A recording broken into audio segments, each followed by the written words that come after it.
When the price goes up, you're getting the same box of cereal you got last week, last month, last year before the price went up, but you're now giving more of your money for that box. That means you get the same amount of cereal you used to get, but you give up more money. And from the point of view of the employer, who's clapping his or her hands, they're giving you the same box of cereal, but they're getting more money out of your pocket. In other words, an inflation moves wealth from the buyer to the seller. That's what it's for. And they know you might be angry about that. You might decide that you are being, here we go, ripped off. You might be even more angry if there was an honest explanation saying to you, we just raised the price of the shoes, of the blouse, of the hamburger, of the box of cereal, because we want to make more profits in this company. That might make you upset because you'd be confronted with that reality. It's bad for you to pay more, and it's good for them to get you to do it. So the capitalist class, when there's an inflation, becomes very loud about scapegoating somebody else. You see, that's helpful to them.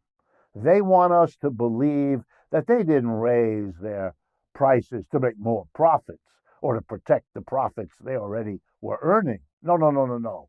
They only did it because they were, get ready, get your handkerchief, forced to do it. And let me give you some examples. Here's the very popular one. We wouldn't have raised the price, we employers, but we had to. Really? Why? Well, the workers were getting or demanding more wages.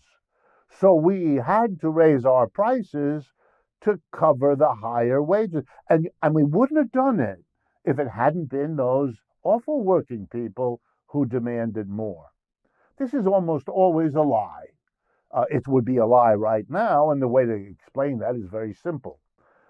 Prices are rising in this country by 7 to 8%. Average wages are rising around 5.25%. So obviously, even if there is some grain of truth to the notion that you're paying higher wages, you're jacking up your prices well beyond all of that. So let's be honest. Moreover, workers have a hard time getting higher wages. They usually use the argument, our prices are going up, please give us more, but they have a clear problem. The employer may decide not to agree to that, and then what do? In the private sector of our country, less than 7% of workers are in unions, so they can't strike. The vast majority have no union. Those who do have a union have another problem. Most unions have a contract with the employer that covers wages for 2 to 3 years.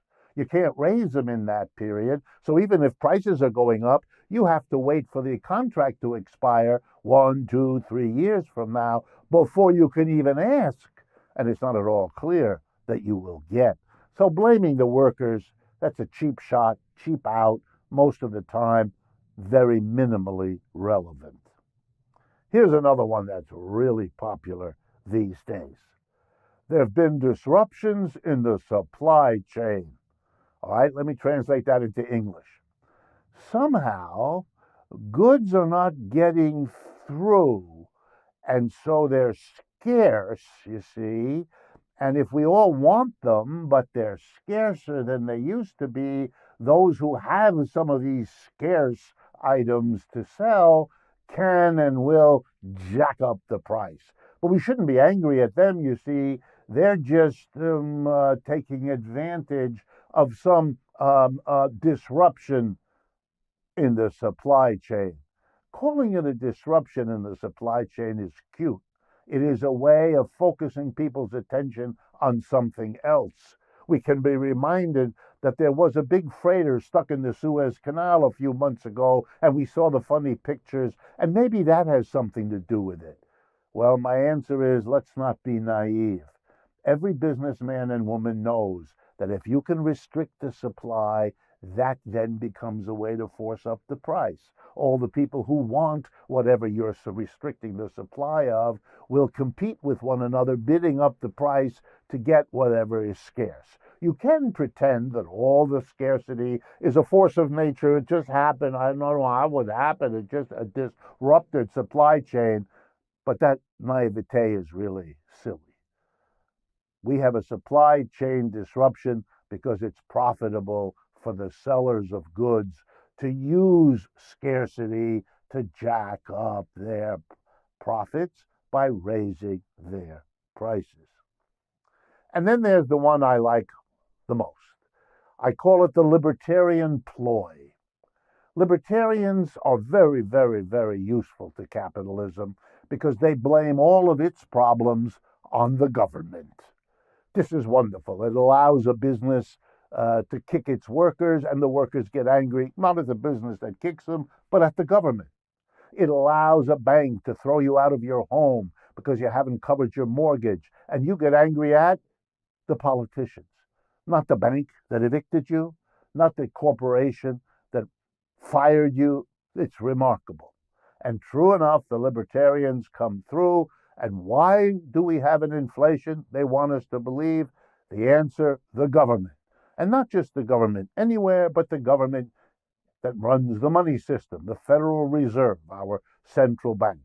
And so they love to tell stories about how the central bank has been pumping money into the economy, which is true, and that money is now enabling prices to go up. That's true too, but it doesn't face a simple fact. The Federal Reserve has been pumping massive amounts of money into the American economy every year since the year 2000. That's 22 years. And we only have an inflation this last year. We didn't have it the other 19. So pumping money is clearly not the cause. Something else has to explain it. And I think I did. There is very little likelihood that this inflation is going to go away anytime soon. The Ukraine issue, the sanctions, if they have any effect, they will disrupt the global economy in a variety of ways. That will, if the past is any guide, make it more likely that prices will be raised by companies confronting disruptions in the global economy. I think we're going to see every business in the world take advantage of all of this turmoil, use it as one of those convenient scapegoats so they can get away with raising prices when it might have been harder to do so. We are already seeing companies position themselves so they can raise prices by suggesting they've taken this or that hit from the Ukraine problem and so on.